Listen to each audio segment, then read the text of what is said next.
they want with my journal?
Daniel?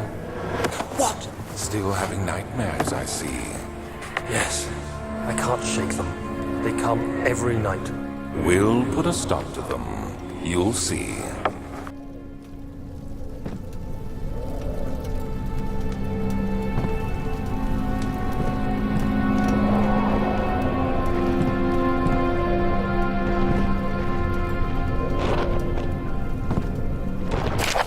July 1839.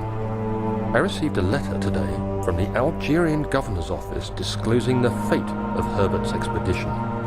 About a week after my departure, Abdullah, one of the men traveling with us, returned from the desert. He was badly injured, as if maimed by a lion. The man rambled deliriously about the expedition being attacked by something horrible. The French quickly dispatched a search party to look for the expedition.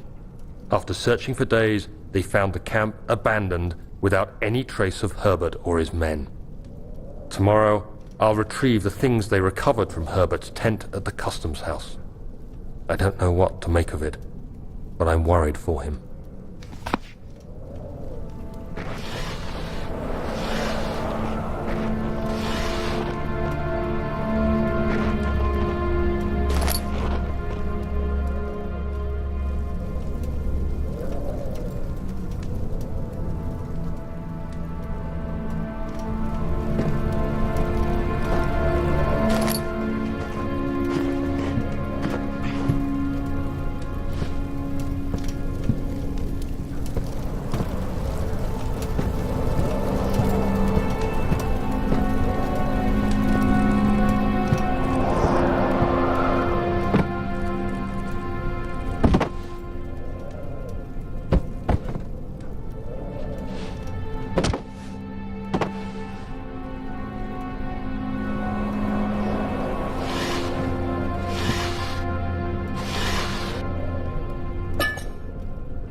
July 1839. Today I picked up Herbert's things at the customs house.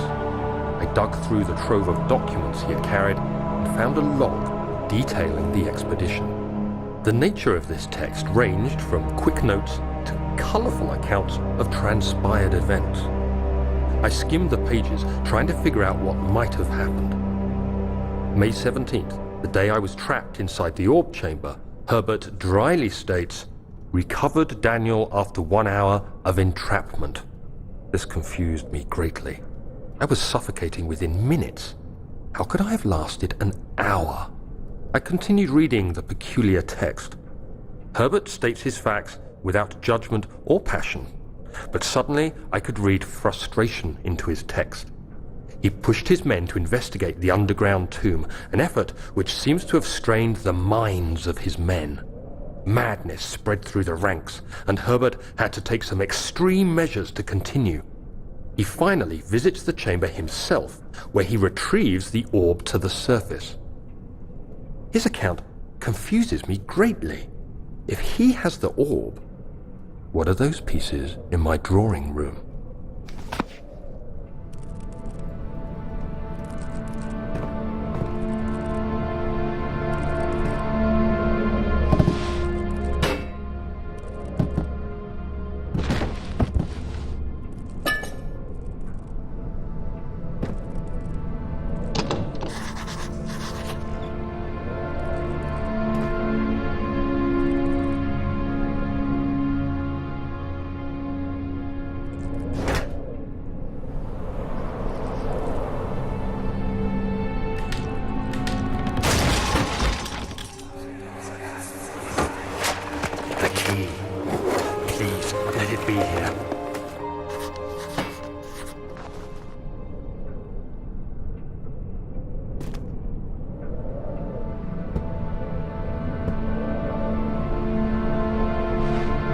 4th of July, 1839.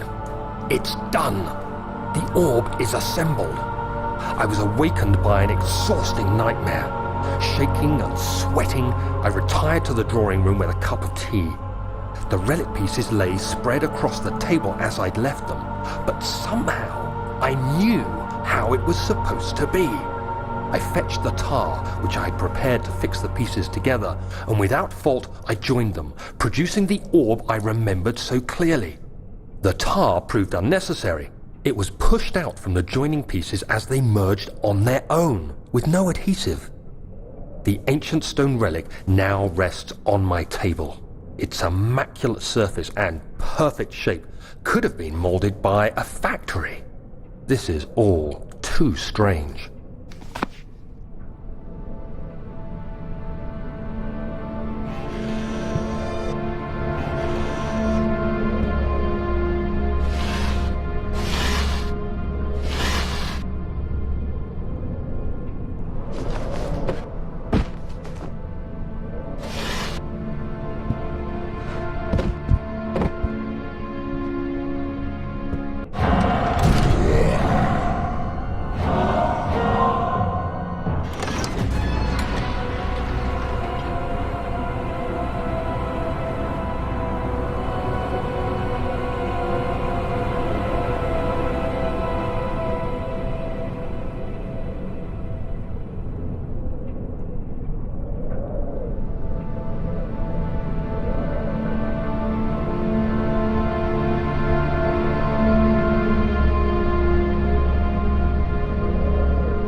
God, there it is.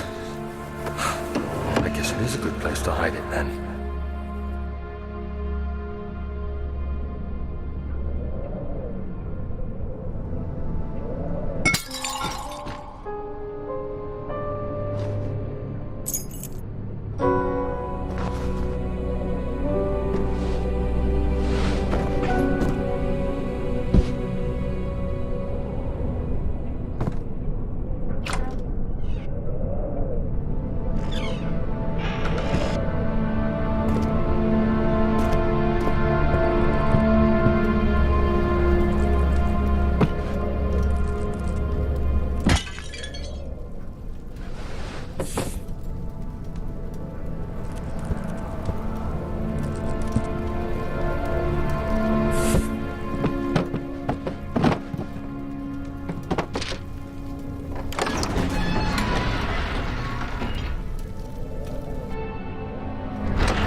July, 1839. Today I went to the university looking for answers.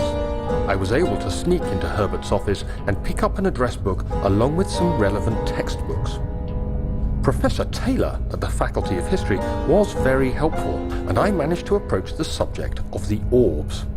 The most interesting aspect was the prevalent trace they had left in our culture. The mythic orbs may, in fact, have inspired the globus cruciger, which so many royal regalia holds to this day. In ancient times, the orbs were held by priests as a symbol of the sun and its power. As I was leaving, I overheard a disturbing conversation. Sir William Smith, the geologist, was killed last night. Less than a fortnight had passed since I'd asked for his expertise. I know it's silly, but I can't help feeling responsible somehow.